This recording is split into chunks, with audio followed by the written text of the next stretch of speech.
Bonjour et bienvenue à cette émission d'Église diocésaine. Nous continuons toujours dans la foulée des 6 émissions sur la gratitude.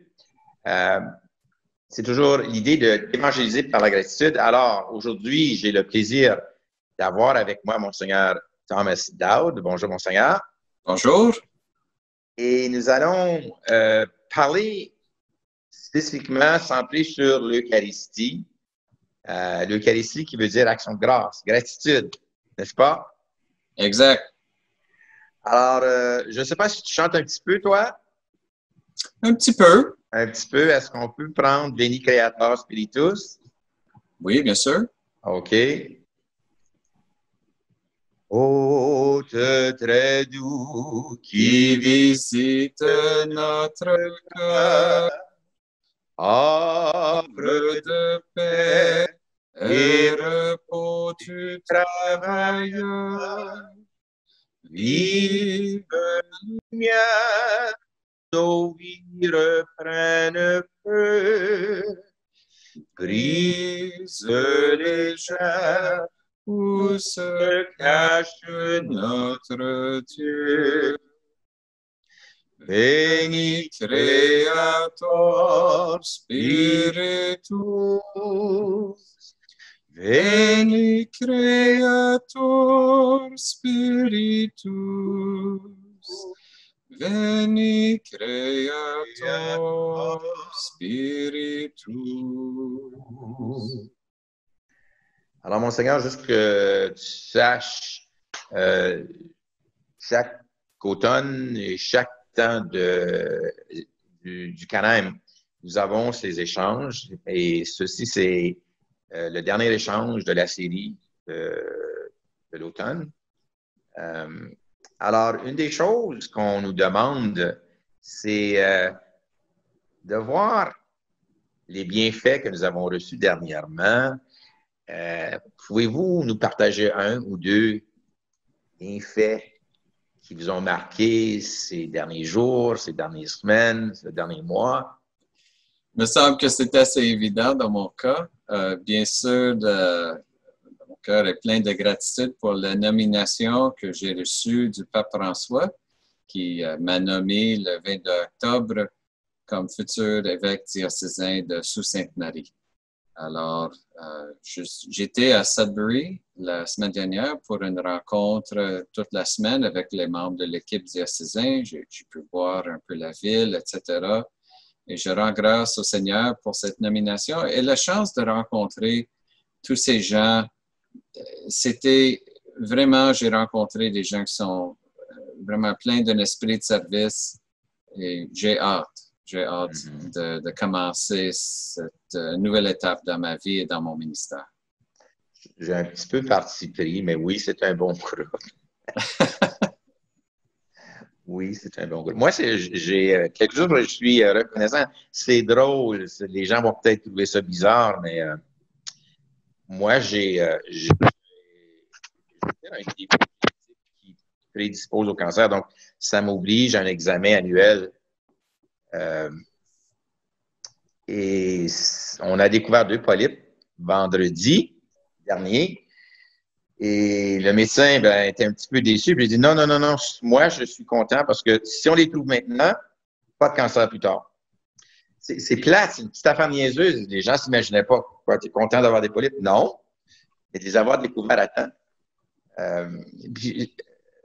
Oui, j'étais content. Le médecin me regardait en me disant t'es malade. Enfin.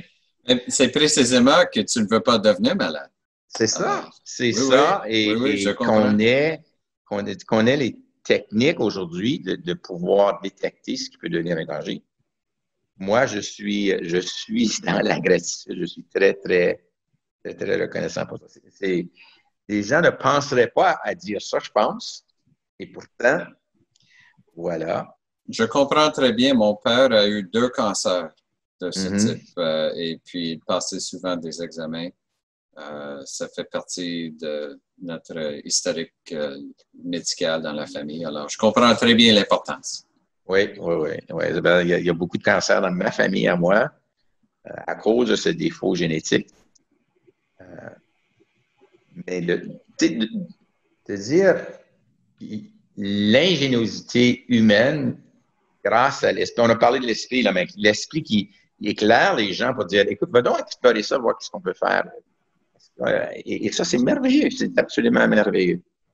Est-ce qu'il y a un geste, une parole que tu as reçue ou encore toi-même dite pour remercier d'un bienfait reçu? Bon, pour moi, personnellement, toute la question de la gratitude fait partie, c'est une partie importante de ma spiritualité personnelle, parce que moi, j'essaie de vivre dans l'espérance. L'espérance est orientée vers l'avenir, vers le futur, mais le côté inverse, c'est la gratitude pour les éléments dans le passé. Alors, je prie pour des choses, je vis dans l'espérance, mais je trouve que si on est seulement orienté vers l'avenir, c'est trop facile de penser que Dieu, c'est comme une grande machine à vendre où on met nos prières et on cherche quelque chose qu'on veut. Il faut vivre dans la gratitude pour toutes ces bénédictions reçues. Alors, personnellement, quand je prie, je sais aussi comment dire en anglais, count your blessings. Faut penser de manière très intentionnelle à tout ce qu'on a reçu. Alors, je ne sais pas si j'ai un geste ou une parole, ça fait partie un peu de mon approche spirituelle en général. Hier dimanche, à l'église, avant la messe, quelqu'un m'arrête et dit, Gérald, ton lacet est défait. Mais j'ai vraiment dit merci parce que c'est facile de s'accrocher en montant et descendant les escaliers et tomber. Merci juste pour m'avoir dit ça. C'est niaiseux. C'est niaiseux, mais en même temps, j'étais content. Puis en plus, ça m'a inspiré. J'ai écrit un petit mot dans le bulletin chaque semaine. Et puis, j'ai dit merci. Je pense que tu m'as donné l'idée avec laquelle je vais partir pour ma réflexion cette semaine. Hein? Et juste pour dire, fais attention, ton lacet est défait. Bien pour dire comment les petites affaires les plus simples peuvent ouvrir à des possibilités qu'on ne s'imaginerait pas. Ouais. Enfin, ici, on est ici pour parler de l'Eucharistie en particulier. On nous réfère à la lettre de Saint Paul, la première aux Corinthiens, chapitre 11. Est-ce que tu as le texte devant toi? Oui, je l'ai ici. Est-ce que tu te prêterais à nous lire ce texte, s'il vous plaît? Très bien. Alors, c'est une lecture le premier épître de Saint Paul aux Corinthiens, c'est le chapitre 11, les versets 23 à 26. Saint Paul écrit, « J'ai moi-même reçu ce qui vient du Seigneur et je vous l'ai transmis. La nuit où il était livré, le Seigneur Jésus prit du pain.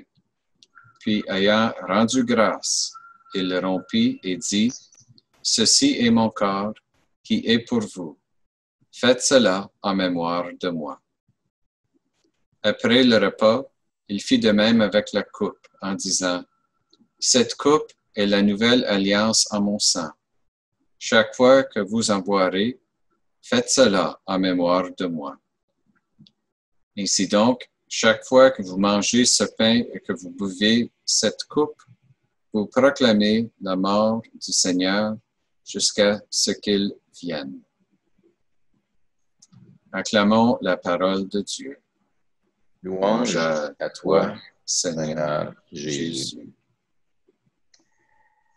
Alors, cette parole, c'est une parole de salut, là, et qui nous ouvre à la gratitude aussi. On va prendre un bref moment juste pour revoir le texte dans notre tête, et puis est-ce qu'il y a quelque chose qui vibre en moi? Alors, est-ce qu'il y a quelque chose que tu peux nous partager? Oui, mais bien sûr, dans ce texte, il y a cette expression « ayant rendu grâce ». Parce que l'Eucharistie, vous l'avez déjà mentionné, c'est une action de grâce. Et puis, même le mot Eucharistie en grec, dans le grec moderne, on dit Eucharisto pour dire merci. c'est le mot même qu'on utilise. Et donc, le mot Eucharistie ne se trouve pas dans ce texte en français, mais le mot rendu grâce, ayant rendu grâce, ça dit tout de suite. Et bien sûr, le passage sur le pain et le vin, ça nous dit tout de suite que c'est l'Eucharistie. Alors, ça nous donne vraiment le sens de ça.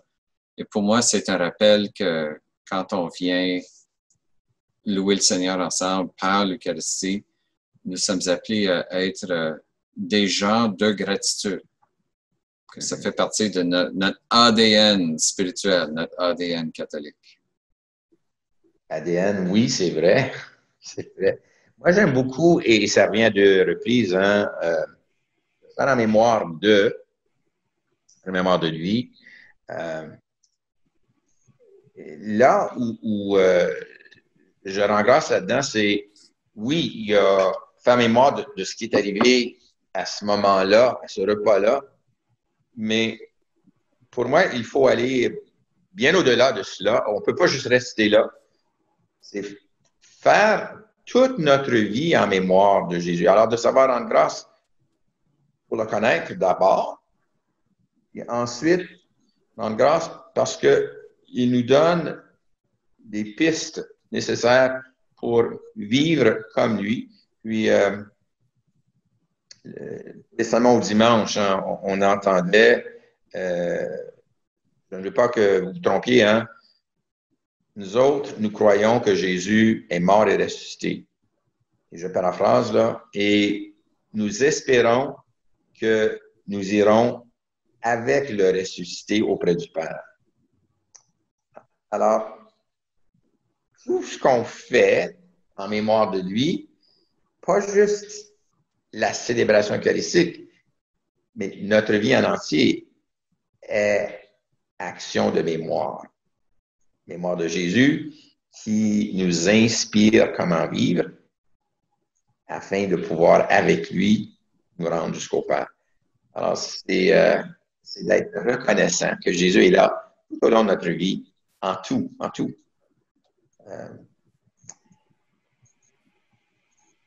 Même quand nous sommes loin de lui, il ne nous abandonne pas. Ça, c'est un mystère, vraiment. Le Père d'abord et le Fils ne se tournent jamais le dos à nous.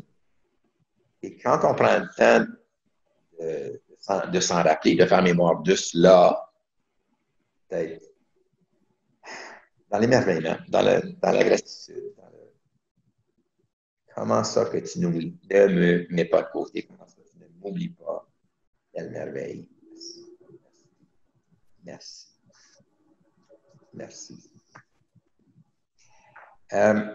Toi, est-ce que tu es évêque? L'Eucharistie fait partie de ta vie. Comment est-ce que l'Eucharistie t'aide à vivre le jour? Pour moi, bien sûr, c'est le fait de... Bon, je suis évêque, mais je suis un baptisé avant ça. Alors, d'être nourri par la parole de Dieu qui est présentée dans chaque célébration de la messe. Mais pour moi, je pense toujours à cette réalité que l'Eucharistie est un sacrement de l'alliance avec le Seigneur. La nouvelle alliance qui est mentionnée dans ces mots. La nouvelle alliance en mon sang, comme Saint Paul a dit. Donc, quand j'entends les paroles, quand je reçois cet élément de notre tradition, surtout l'Écriture sainte, pour moi, comme chrétien, pas juste comme évêque, mais comme baptisé, c'est la chance pour moi de renouveler cette alliance avec le Seigneur en disant oui à sa parole. Donc, je pense, on voit ça dans toutes sortes d'alliances qui existent dans un couple, par exemple. Il y a un oui initial dans leur mariage, mais il y a un oui il faut que ça soit renouvelé tout au long de leur relation de couple. Et l'Eucharistie est comme ça. C'est le banquet de noces du Seigneur de du Messie. Donc, pour nous, c'est notre chance de dire notre oui continu au Seigneur. C'est comme ça que je le vis. Comme évêque, bien sûr, je préside l'Eucharistie pour les autres. Donc, pour moi, l'homélie est très important. Je sais qu'en le préparant, je dois aussi réfléchir. Alors, ça m'aide comme baptisé, mais je sens que je suis là, pas juste pour livrer un message, mais pour aider les gens à entrer dans cette relation d'alliance. Parce qu'une meilleure compréhension des Écritures ou de notre tradition nous aide à donner notre oui. On peut dire, comme vous savez, en français, il y a une différence entre oui puis oui, oui. Et je pense que notre réponse doit être un oui, pas juste un oui. En fait, c'est... Et puis, donc, l'homélie, pour moi, est très important. Mais le simple fait de célébrer l'Eucharistie, le mémorial, c'est pas juste un rappel, un souvenir, mais l'idée, c'est comme il y a un brèche qui s'ouvre dans le temps. Et ce que Jésus a accompli pour nous dans sa mort et sa résurrection, on rend présent tout ce mouvement d'amour et on peut l'appliquer. La prière eucharistique, pour moi, est une source de méditation très importante. Et puis, vous savez, j'ai travaillé au service diocésain ici à Montréal pendant des années et je n'avais pas nécessairement un contact régulier avec des paroisses. Alors, je faisais mes messes en privé, mais j'utilisais Internet où j'offrais aux gens la possibilité de m'envoyer des intentions, puis je mettais ça dans ma prière pour la messe, et comme occasion de présenter tout ça au Seigneur avec le peuple de Dieu, même si j'étais, entre guillemets, seul dans une chapelle. Je n'étais pas seul. C'était un service important que je pouvais offrir aux gens. Et puis, donc, pour moi, l'Eucharistie était aussi une source de ministère très important pour aider comme je dis, aider le peuple à entrer dans ce mouvement d'action de grâce, dans ce mouvement de gratitude envers le Seigneur. Je suis très content d'entendre ça parce que moi, la journée de mon congé, habituellement, je célèbre une Eucharistie aussi. Une Eucharistie, l'Eucharistie. Enfin, puis habituellement, c'est en parlant à quelqu'un durant la semaine précédente qui me raconte une peine, une difficulté, et je m'engage à ce moment-là. Lundi prochain, la messe sera pour toi. Et je suis toujours surpris de voir la reconnaissance, la gratitude des gens qui pensent que je vais prendre leurs soucis spécifiques pour les présenter devant Dieu. Et de voir dans le visage la gratitude, mais la surprise que tu ferais ça pour moi. Oui. Certain, je vais faire ça pour toi. Samedi dernier, j'étais allé après la messe chez des paroissiens. Et puis on me parle d'un petit bonhomme de 2 ans qui a subi un accident. J'ai dit à la mère que lundi prochain, la messe sera pour cet enfant-là. Alors, elle texte tout de suite. Et la réaction de la mère, elle a mis un message sur Facebook. Le prêtre va prier pour mon petit gars lundi. C'est pas grand-chose et en même temps, c'est tout. C'est énorme. Ça peut être énorme pour les gens. Oui, effectivement. Oui. Le catéchisme de l'Église catholique parle de l'Eucharistie. Il le nomme d'abord le sacrement de notre salut accompli par le Christ sur la croix. Dans l'anamnèse, on fait toujours mémoire, on se rappelle toujours de la mort de Jésus sur la croix. On ne peut pas séparer les deux. Mort et gratitude, là. Est-ce que ça fait du sens? Est-ce qu'il n'y a pas une contradiction, un clash? Pour moi, non, parce qu'on ne peut pas séparer la mort de la résurrection. c'est un mystère au complet. C'est comme le Triduum de Pâques qui commence avec le Jeudi Saint ou l'institution de l'Eucharistie, qui continue avec le Vendredi Saint, la mort de Jésus sur la croix, le Samedi Saint, où Jésus descend, on dit, aux enfers pour rencontrer tous les morts, puis la résurrection où il nous offre la vie éternelle. Et tout ça, ce n'est pas une série de célébrations, c'est toute une réalité complète.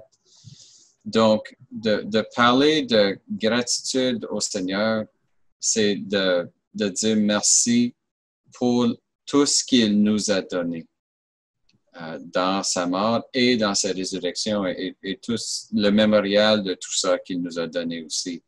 Alors, je pense qu'il faut le mettre dans un contexte global de tous ces éléments. C'est ça. Ce ne sont pas deux événements, c'est un seul. Exact.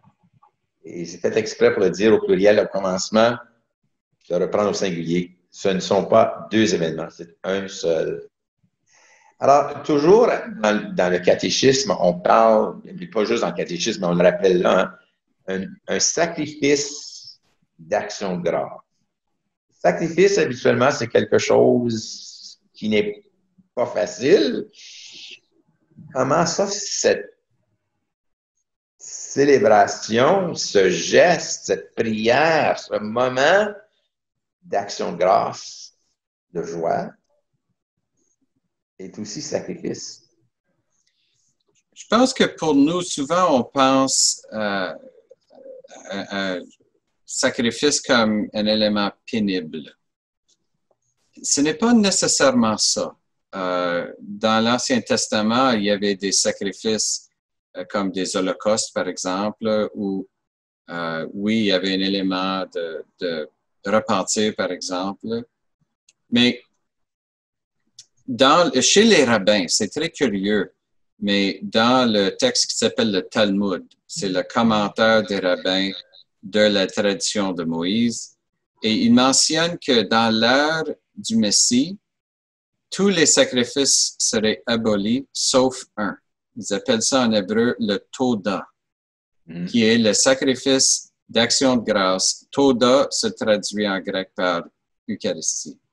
Alors, il y a vraiment une continuité avec la tradition juive. Alors, pour moi, je vois ça.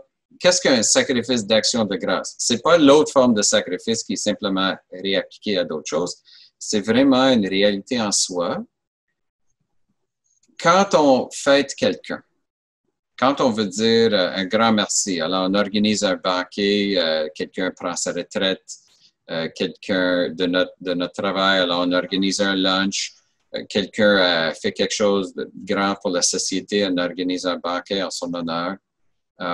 N'est-il pas vrai qu'on fait un sacrifice? Le mot sacrifice veut dire un effort pour dire merci. Ce n'est pas pénible, c'est une joie parce qu'on veut donner ce cadeau, ce don à l'autre. C'est bon de le préciser ça pour nos auditeurs parce que souvent, sacrifice est compris comme quelque chose, comme tu disais, de pénible. Alors que c'est préparation, un effort en vue de quelque chose de beau, de grand, de merveilleux, d'éclatant. C'est ça le Toda. Exactement. Merci pour ça. Je pense que c'est bien d'avoir éclairé notre auditoire là-dessus. On a 3 minutes qui nous restent. Le temps file. Le Père Dan, dans son livre, mentionne que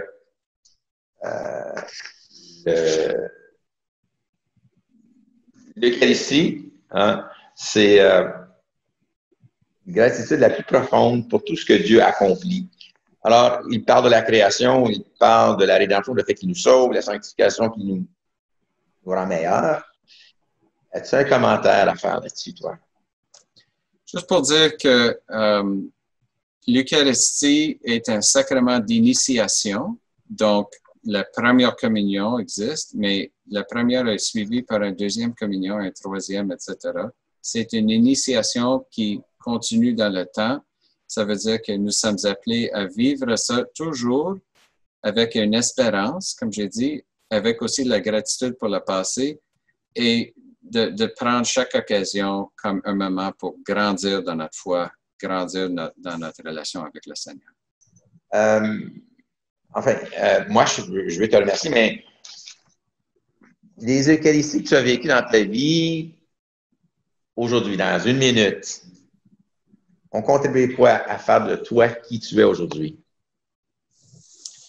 Comme j'ai dit, pour moi, c'est une occasion de renouveler cette relation avec le Seigneur et c'est au cœur de mon identité comme chrétien, comme évêque, bien sûr, mais comme chrétien. Puis, j'ai vécu ma rencontre personnelle avec le Seigneur dans un moment d'adoration eucharistique où le Seigneur m'a vraiment parlé. Alors, je suis convaincu qu'il est présent réellement dans le pain, dans le vin, et puis la célébration de l'Eucharistie est plus qu'un moment de confection de ces éléments.